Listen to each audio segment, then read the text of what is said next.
Sahabat Oase Rohani Katolik yang terkasih, apa kabar?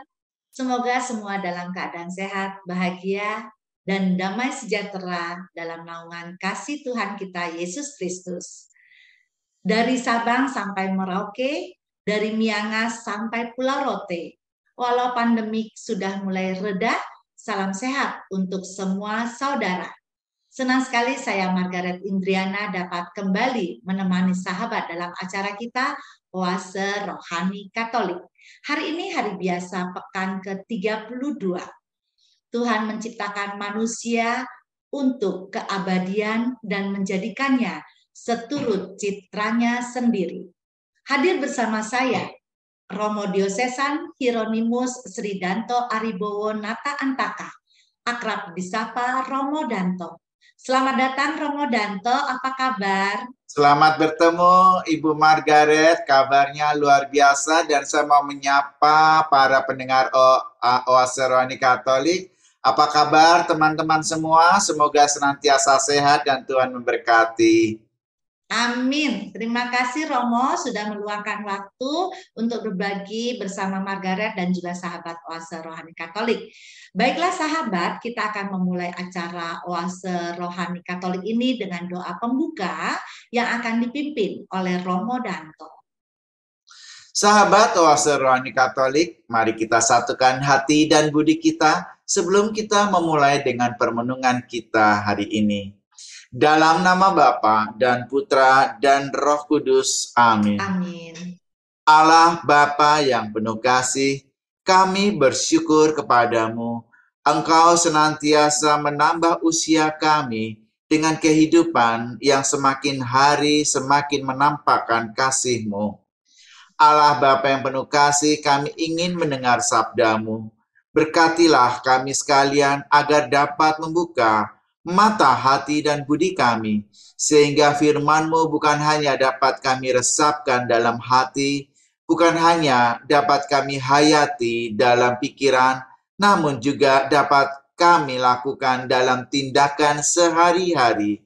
Semua ini berkat Yesus Kristus, Tuhan dan pengantara kami, kini dan sepanjang segala masa. Amin. Dalam nama Bapa dan Putra dan Roh Kudus. Amin. Amin.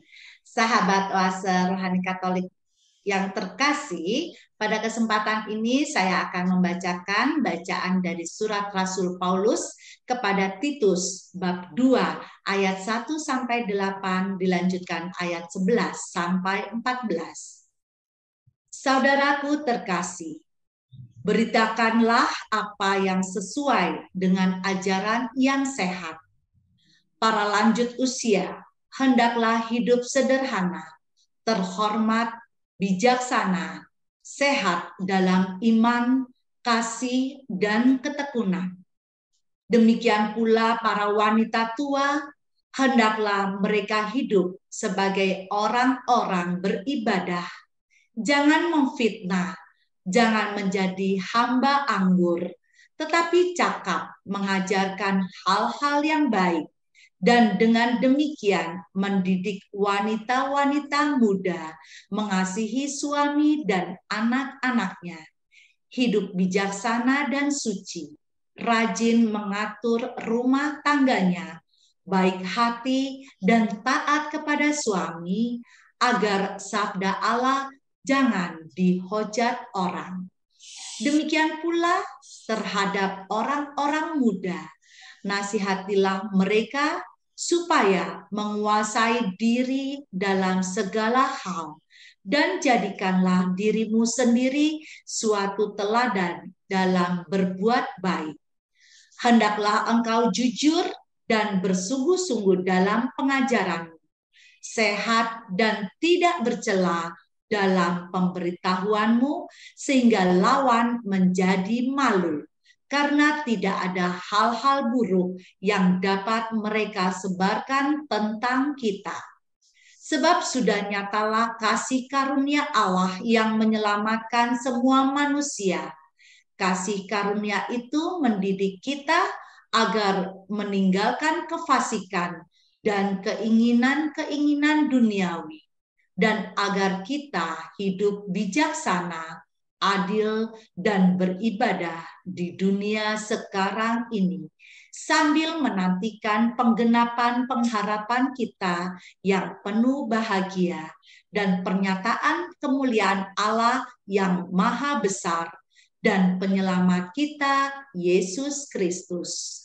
Ia telah menyerahkan dirinya bagi kita untuk membebaskan kita dari segala kejahatan dan untuk menguduskan bagi dirinya suatu umat miliknya sendiri yang rajin berbuat baik.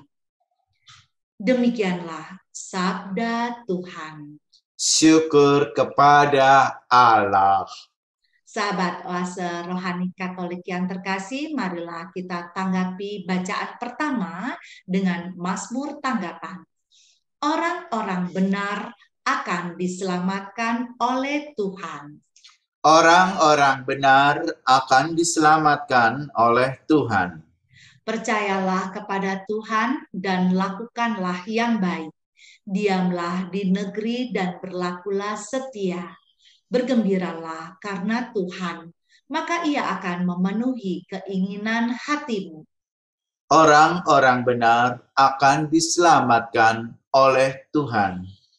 Tuhan mengetahui hari hidup orang saleh dan milik pusaka mereka akan tetap selama-lamanya. Tuhan menetapkan langkah-langkah orang yang hidupnya berkenan kepadanya. Orang-orang benar akan diselamatkan oleh Tuhan. Jauhilah yang jahat dan lakukanlah yang baik, maka engkau akan memiliki tempat tinggal yang abadi. Tetapi orang-orang benar akan mewarisi negeri dan tinggal di sana untuk selama-lamanya. Orang-orang benar akan diselamatkan oleh Tuhan. Sahabat Oase Rohani Katolik yang terkasih, marilah kita siapkan hati untuk mendengarkan bacaan Injil yang akan dibawakan oleh Romo Danto. Haleluya, haleluya, haleluya. Haleluya, haleluya, haleluya. Barang siapa mengasihi aku, ia akan menuruti firman-Ku. Bapa-Ku akan mengasihi dia, dan kami akan datang kepadanya.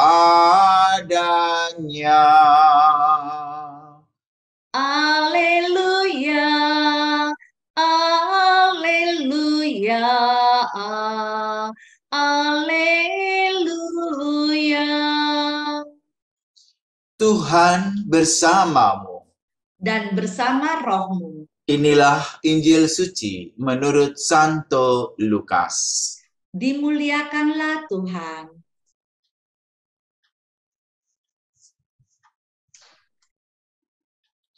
Yesus bersabda kepada para murid, "Siapa di antaramu yang mempunyai seorang hamba yang membajak atau mengembalakan ternak baginya, akan berkata kepada hamba itu waktu ia pulang dari ladang, 'Mari, segera makan.'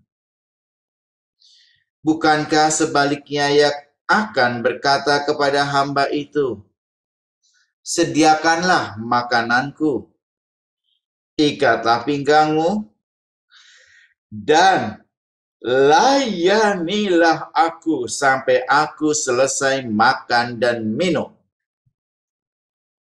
Dan sesudah itu engkau boleh makan dan minum.' Adakah ia berterima kasih kepada hamba itu karena ia telah melakukan apa yang ditugaskan kepadanya? Demikian jugalah kalian.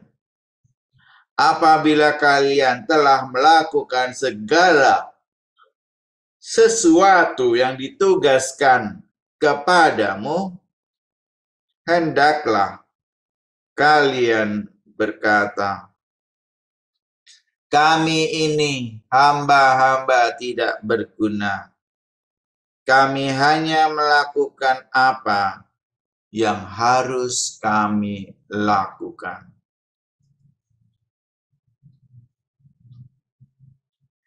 Demikianlah sabda Tuhan. Terpujilah Kristus.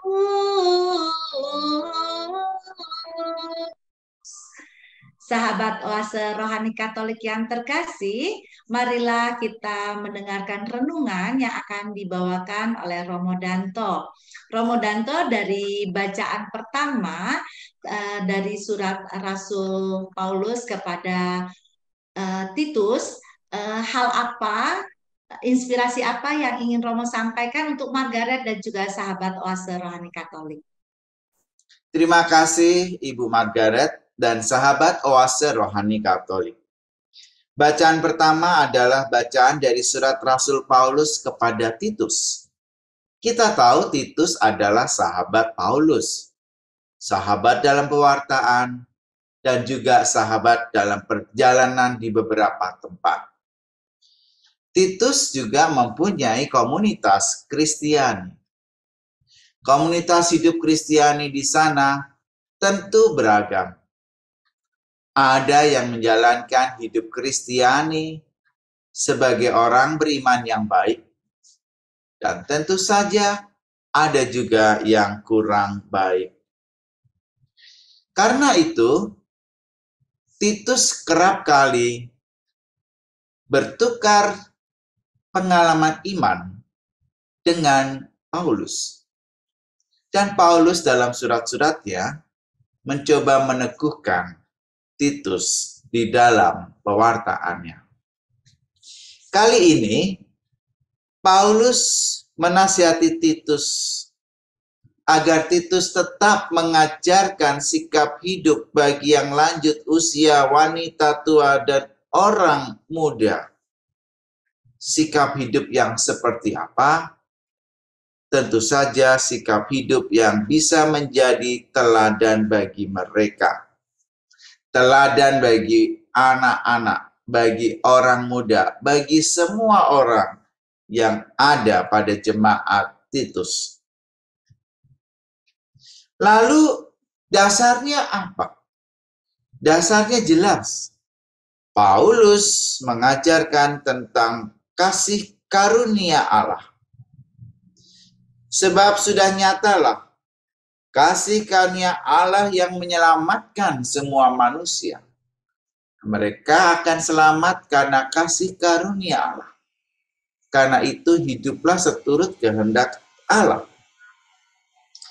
Kasih karunia di sini ditambahkan oleh Paulus mendidik kita agar meninggalkan kefasikan dan keinginan-keinginan duniawi dan agar kita hidup bijaksana, adil, dan beribadah di dunia sekarang ini. Paulus masih melanjutkan sambil menantikan penggenapan pengharapan kita yang penuh bahagia dan pernyataan kemuliaan Allah yang maha besar dan penyelamat kita, Yesus Kristus. Singkat kata, isi surat Paulus pertama meneguhkan iman Titus. Tidak perlu khawatir untuk mengajarkan hal yang benar, karena kasih Allah senantiasa menyertai kita. Kasih karunia Allah itu begitu besar dan menyelamatkan manusia.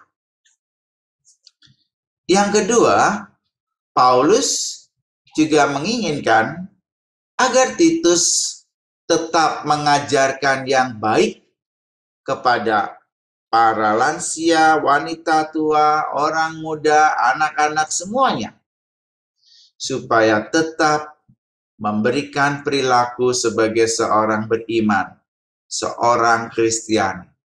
Apalagi sepatutnya orang Kristiani memberi teladan satu dengan yang lain. Dan dengan peneguhan itu diharapkan Paulus bisa tetap bersabar, bertahan, menghadapi jemaat-jemaatnya. Saya rasa itu yang bisa kita petik dari bacaan pada pagi hari ini, khususnya bacaan pertama. Saya kembalikan Ibu Margaret. Terima kasih Romo Danto yang sudah memberikan penguatan kepada Margaret dan juga sahabat Oase Rohani Katolik. Romo, dari melihat dari bacaan pertama ini, aplikasinya apa ya dalam kehidupan kita sehari-hari di zaman sekarang ini, Romo? Dua hal yang saya tarik aplikasinya. Pertama, menyadari kasih karunia Allah. Mengapa?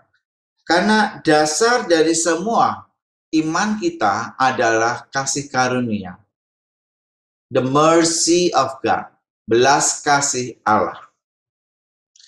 Apakah kita sebagai orang Kristiani menyadari bahwa kasih karunia Allah itu luar biasa? Apakah Anda menyadari dengan bertambahnya usia 1 hari itu juga karena kasih karunia Allah? Anda bisa bernafas dengan normal, itu juga kasih karunia Allah. Di dalam kesulitan, meskipun sekarang ini masa pandemi belum berakhir, tetapi mungkin krisis-krisis ekonomi mulai terlihat, apakah Anda masih bersyukur atas kasih karunia Allah? Mempunyai anak-anak yang dititipkan Tuhan, mempunyai pasangan yang mau mencintai dan setia, ini juga karena kasih karunia Allah. Yang kedua, bukan hanya Paulus mengingatkan kasih karunia Allah, tetapi juga Paulus mengingatkan kita untuk senantiasa memberi keteladanan Kristiani. Apa itu teladannya? Teladannya jelas di sini.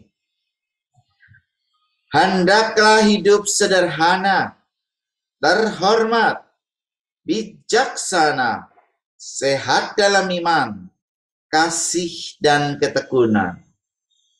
Demikian pula para wanita tua, hendaklah mereka hidup sebagai orang-orang beribadah.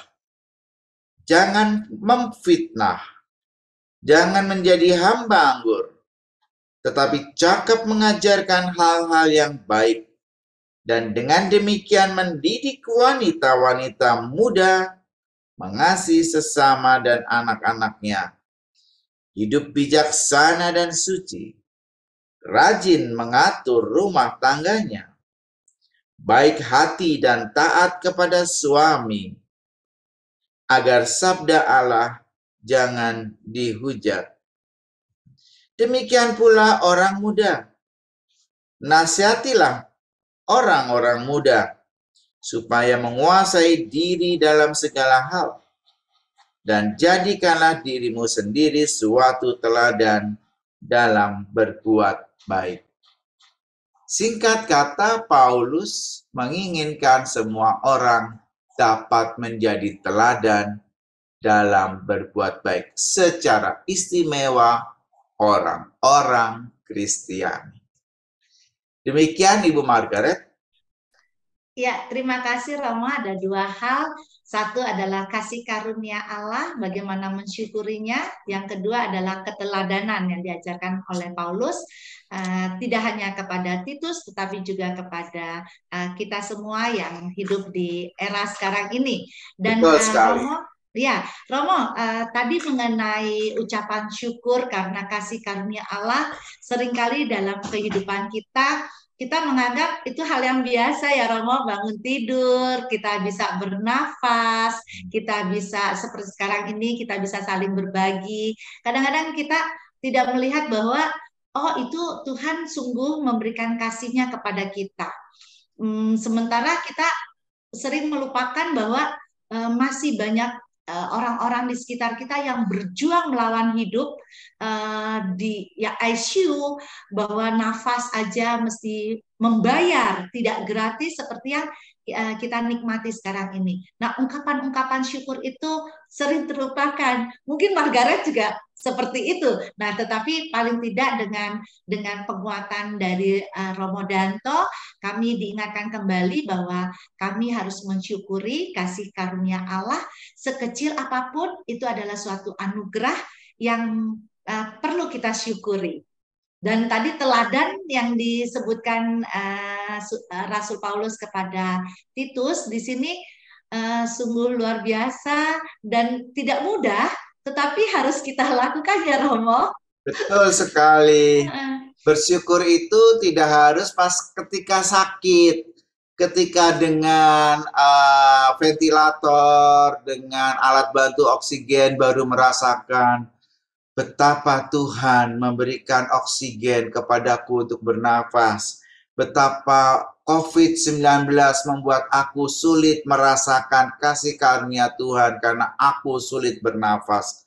Ya, jangan nunggu sakit, jangan nunggu menderita, tetapi ketika sehat ini, marilah kita syukuri itu. Ya, kita bersyukur diberi kesehatan, kita syukur diberi oksigen, diberi kehidupan, diberi usia panjang. Itu yang penting.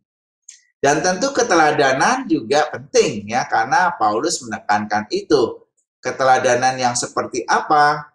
Keteladanan sebagai orang Kristiani yang senantiasa berbuat baik.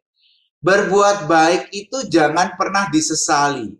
Sekalipun kita suatu saat berbuat baik untuk orang yang tidak kita maksudkan, jangan pernah disesali. Termasuk berbuat baik kepada orang yang kita tidak sukai, jangan pernah disesali. Dan jangan pernah lelah untuk terus berbuat baik. Begitu Ibu Margaret. Baik Romo, nah itu dia yang terakhir itu tantangan buat Margaret dan juga sahabat Oase Rohani Katolik. Jangan pernah kita berhenti untuk berbuat baik. Dan satu hal, jangan pernah kita merasa kalau kita berbuat baik kita akan mendapatkan pamrih. Nah itu harus ikhlas dalam melakukan hal yang baik. Karena Tuhan itu sudah lebih dahulu berbuat baik kepada kita. Ya, karena kita tidak mengenal pamrih dalam iman Kristiani. Kita berbuat baik bukan supaya Tuhan berbuat baik kepada kita. Tuhan berbuat baik kepada kita tanpa perlu kita harus berbuat baik. Ya, perbuatan baik Tuhan itu tidak terbatas. Kasihnya itu tidak terhingga. Termasuk kalau kita pernah mengkhianati Allah. Karena itu, kita berbuat baik bukan untuk mendapat pahala, mendapat pamrih. Ini tidak ada dalam iman Kristiani. Tetapi kita berbuat baik karena Allah pertama-tama telah mengasihi kita. Dan kasihnya tidak pernah berkesudahan. Termasuk kalau kita berhenti berbuat baik kepada Tuhan, Tuhan tetap mengasihi kita. Sekali lagi, bukan karena kita berbuat baik maka Allah berbuat baik, tetapi perbuatan baik Allah, kasih Allah, tindakan kasihnya tidak pernah berkesudahan. Termasuk kalau aku suatu saat lupa untuk mengasihi Allah. Begitu Margaret? Menguatkan Margaret dalam hal memberikan kasih karena Allah itu adalah kasih. Baiklah sahabat Oase Rohani Katolik, demikianlah perbincangan rohani kita di sesi yang pertama ini. Dan kita jeda sejenak, nanti kita akan lanjutkan pada permenungan berikutnya. Terima kasih.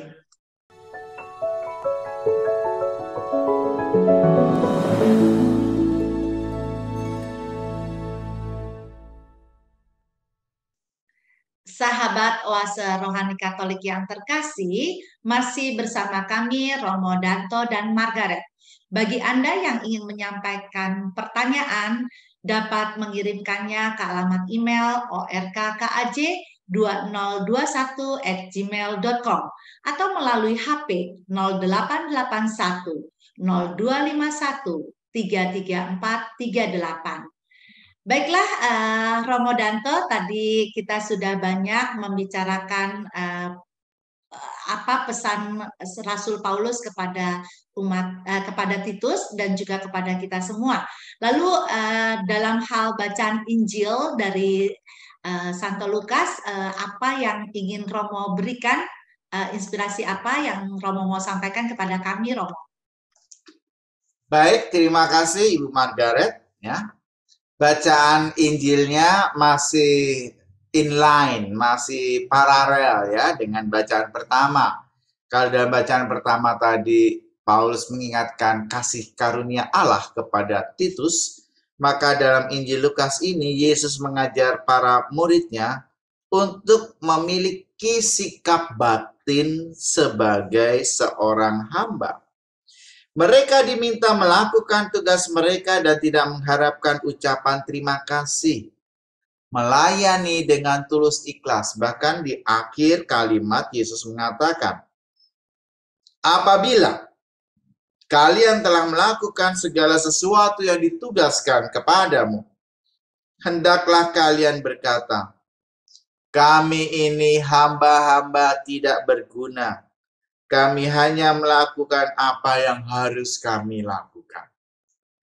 Jadi di sini jelas Yesus mengajarkan sikap batin seorang hamba yang tulus dan ikhlas dalam melayani. Begitu Ibu Margaret.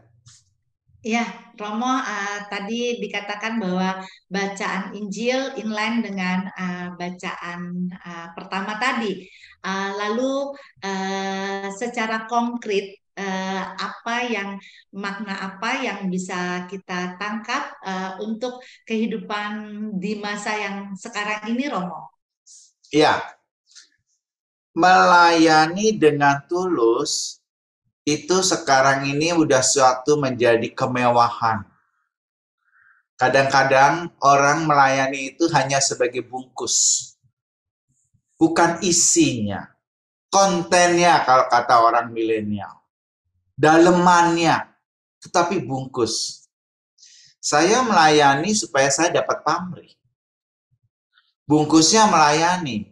Ujung-ujungnya ya supaya anak saya bisa diterima di sekolah Bapak. Gitu ya. Tampaknya melayani, tapi ujung-ujungnya ya supaya nanti semoga di akhir tahun saya dapat bonus dan kenaikan pangkat.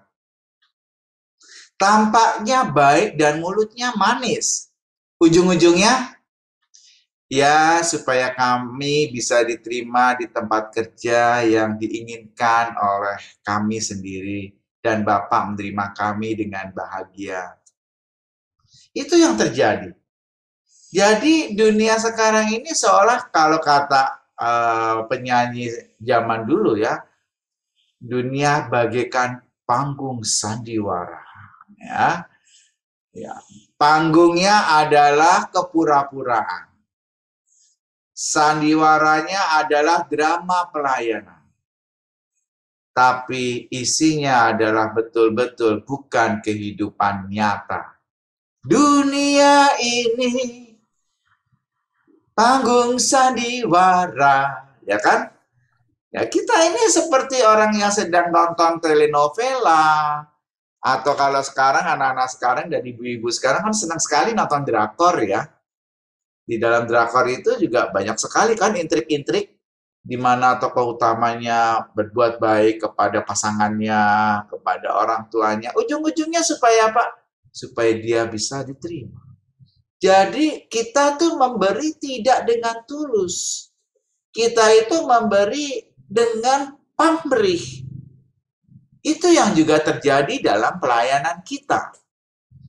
Pelayanan kita entah di gereja, entah di masyarakat. Nah, kalau di gereja jelas ya. Kalau di paroki kan kadang-kadang saya suka tanya sama anak mistinar ya, yang kecil-kecil itu ya. Kok kamu mau sih jadi putra altar? Ya Romo, mama papa kan nganter, jadi kalau saya tugas dilihat mama papa kan mama papa happy. So what? Ya pengen menggembirakan mereka aja. Atau seorang ibu yang ingin tampil menjadi lektor. Aduh ibu, hari ini kok cantik sekali. Padahal kan cuma mau menjadi lektor. Ya Romo, kita harus prima. Karena saya akan dilihat oleh banyak orang. Serasa menjadi artis begitu loh Romo. Oh, jadi pelayanan menjadi lektor supaya dilihat orang, dipuji orang, dan dibuat orang menjadi, ya itu pujaan saya. Kalau yang baca lektris itu saya mau misal. Kalau yang lektris yang itu tuh kurang cantik, mukanya cemberut, tidak banyak senyum, bacanya cepat-cepat, dan tidak pernah melihat umat. Saya lebih baik left dari misa online. Lalu pelayanan kita untuk apa? Apakah memang betul untuk Tuhan? Apakah memang betul tulus saya berikan kepada Allah? Atau jangan-jangan hanya untuk popularitas saya? Atau jangan-jangan hanya supaya kita ingin dikenal? Atau jangan-jangan di sana saya ada pamrih? Pelayanan gereja kerap kali kalau tidak hati-hati bisa bersifat komersial. Ya kebetulan saya ada di Komisi Liturgi KAJ, saya selalu bilang berkali-kali dan tanpa hentinya untuk mengingatkan para petugas liturgi. Hati-hati dan jangan sampai jatuh dalam pelayanan yang komersial. Mendekor bunga gitu ya. Ya tergantung Romo. Bunganya mau cantik atau mau sedang-sedang saja atau mau bunga plastik ya. Kalau mau menikah dengan VVIP, bunganya bunga import, tarifnya sekian. Kalau yang sedang-sedang saja, ya sekian. Kalau nggak mau bayar, ada tuh bunga plastik, tinggal pasang.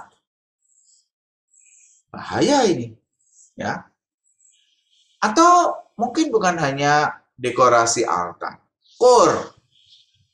Semakin hebat kornya, ya namanya pengantin, kerap kali juga ingin, karena ini perkawinan itu seumur hidup, ingin yang indah, gagah, megah, menggelegar.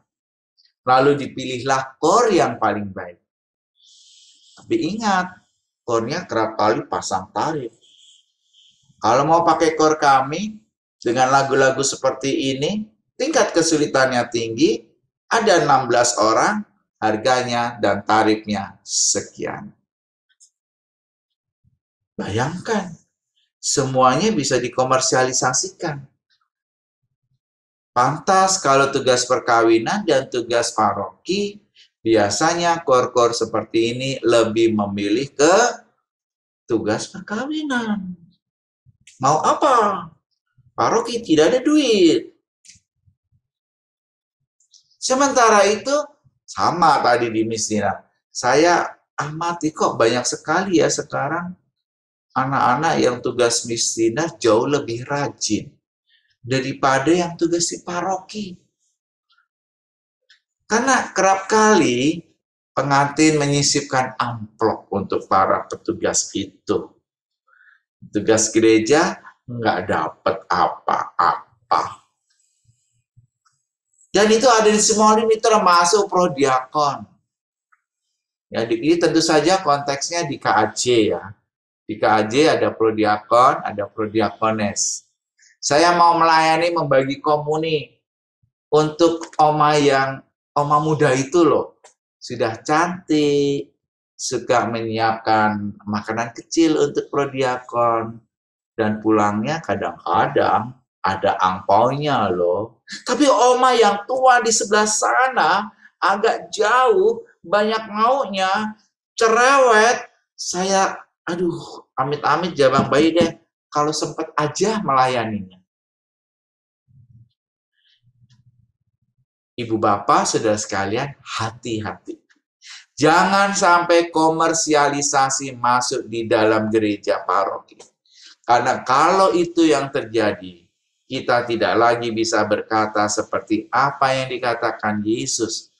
Aku ini hamba yang tidak berguna, yang hanya menjalankan apa yang ditugaskan kepada saya.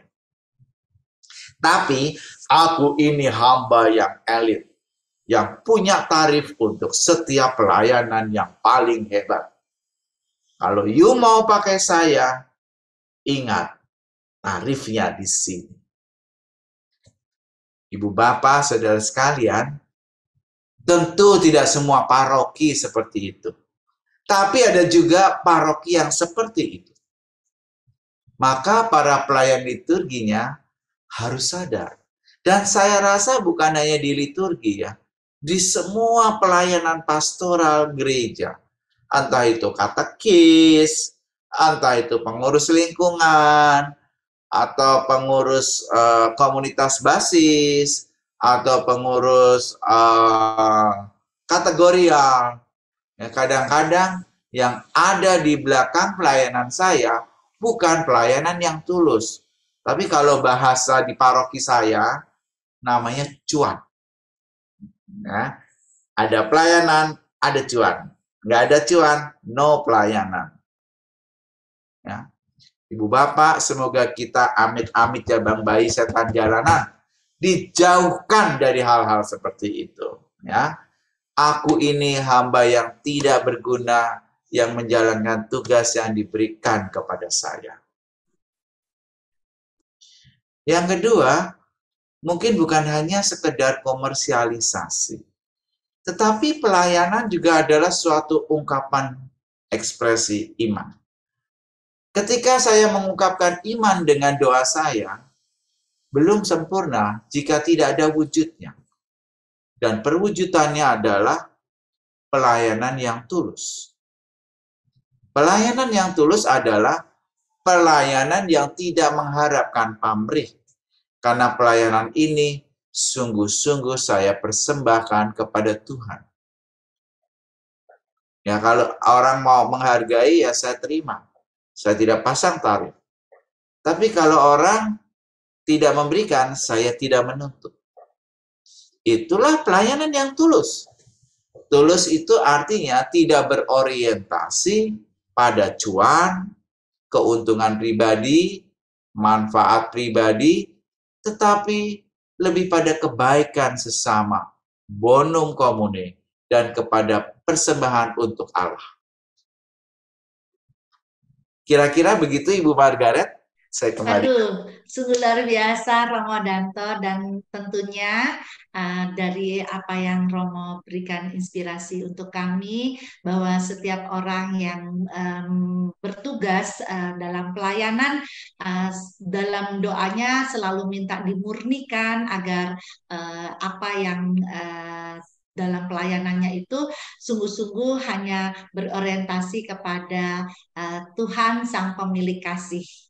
Ya, baiklah sahabat Oase Rohani Katolik yang terkasih, demikianlah perbincangan kita pada hari ini, dan marilah kita mohon doa penutup dan berkat dari Romo Danto. Ibu, Bapak, Saudara-saudari pendengar Oase Rohani Katolik, marilah kita satukan hati dan budi kita untuk mensyukuri perjumpaan kita dengan firman Tuhan hari ini. Dalam nama Bapa dan Putra dan Roh Kudus. Amin. Amin. Allah Bapa yang penuh kasih, kami bersyukur kepadamu. Firman-Mu telah meneduhkan hati kami, mengingatkan kami untuk menjadi hamba-hamba yang tidak berguna, hamba-hamba yang tulus ikhlas, hamba-hamba yang mau melayani tanpa pamrih. Tuhan, semoga inspirasi bacaan ini terus-menerus mendorong kami menjadi umat-Mu yang senantiasa bersyukur akan belas kasih-Mu yang luar biasa. Sehingga kami boleh menjadi hamba-hamba yang tulus dalam melayani setiap orang yang Kau percayakan kepada kami. Doa ini kami mohon demi Yesus Kristus, Tuhan dan pengantara kami. Amin. Dan semoga kita sekalian diberkati oleh Allah yang Maha Kuasa dalam nama Bapa dan Putra dan Roh Kudus. Amin. Amin. Sahabat oase rohani Katolik yang terkasih, semoga apa yang sudah disampaikan dapat berguna dalam kehidupan kita sehari-hari. Terima kasih kepada Romo Danto atas inspirasinya ya. Sama-sama. Ya, sahabat oase rohani Katolik yang terkasih, Romo Diosesan Hieronymus Ridanto Aribowo Nata Antaka dan Margaret Indriana mohon undur diri, dan kabar sukacita yang sudah kita dapatkan hari ini dapat kita bagikan dan wartakan kepada sesama kita dalam tingkah laku dan perbuatan kita. Angin bulan November berhembus di tepian perigi, merambat dingin di ujung jari, meningkatkan iman di hadapan Allah Maha Tinggi, melenyapkan kemunafikan dalam hidup sehari-hari. Salam damai, Tuhan memberkati. Amin. Amin.